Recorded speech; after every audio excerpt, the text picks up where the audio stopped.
Welcome to Part 2 of the State Archives of North Carolina online tutorial for local government agencies on preparing paper minutes for microfilming. First, please call me if you're unsure of the record dates of previous shipments. I often receive shipments that are missing a meeting or 10 pages. Recently, we had to destroy over 500 pages which were duplicated by a later shipment. Please remove all staples, paper clips, post-it notes, tape, and rubber bands from the records. If you have folded pages tucked in, unfold them and smooth out the corners. Make sure the originals are signed in the proper places and that they are in the correct order. If not arranged or prepared properly, locating a specific page will be difficult. Please don't use scratch or scrap paper. We have to film every page that has text on it, even if it looks like unrelated material or it has been crossed out.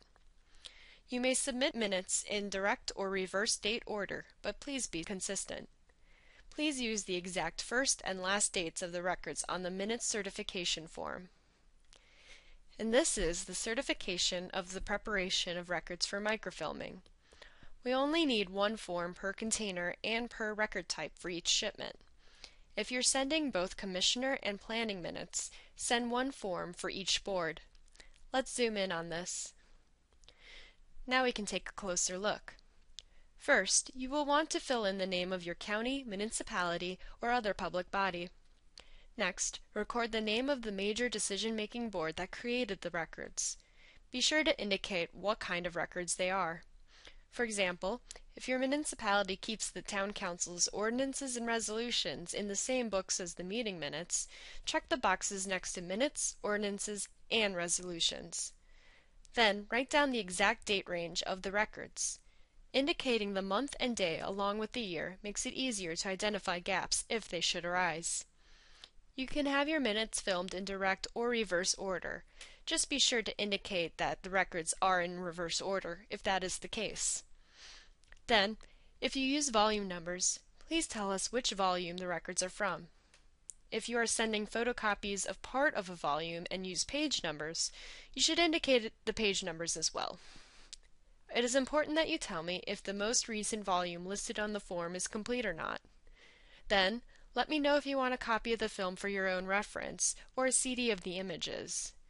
If it will help your record keeping to know when I have received a shipment or when we are finished microfilming, indicate that you would like to be informed and I will email you accordingly. There are some special instructions if you would like to have your minute books filmed straight from the originals. If you have one or more completed volumes, inform us that you are ready to have them filmed. Your original minutes must retain custody under your office or the Department of Cultural Resources.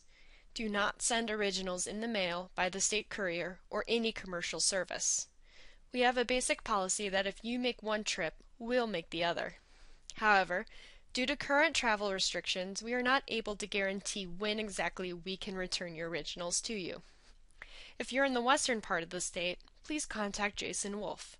His contact information is provided at the end of this presentation.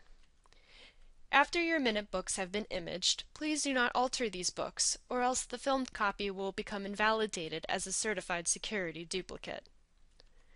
Some local government agencies prefer to mail me copies of their minutes. If you go this route, try to use the same size paper. It will result in quicker filming for us, and it will be easier to package for you. Speaking of which, pack your shipments carefully. We've only had one shipment arrive damaged beyond use, and that was a problem at the post office, but we have had several where the pages got bent or rumpled because they were too loosely packed. You can send copies at any time, whatever is convenient for your office. I will keep your records in order until I receive at least 600 pages to send to the filming lab. Please do not staple or paperclip your copies, but it's okay to rubber band a volume, year, or other large chunk. Also, identify your pages and volumes, if you use them. I occasionally receive forms that say volumes 12 and 13, but I can't tell where 12 ends and 13 begins. I also receive shipments where I can see page numbers, but there's no indication of volume numbers.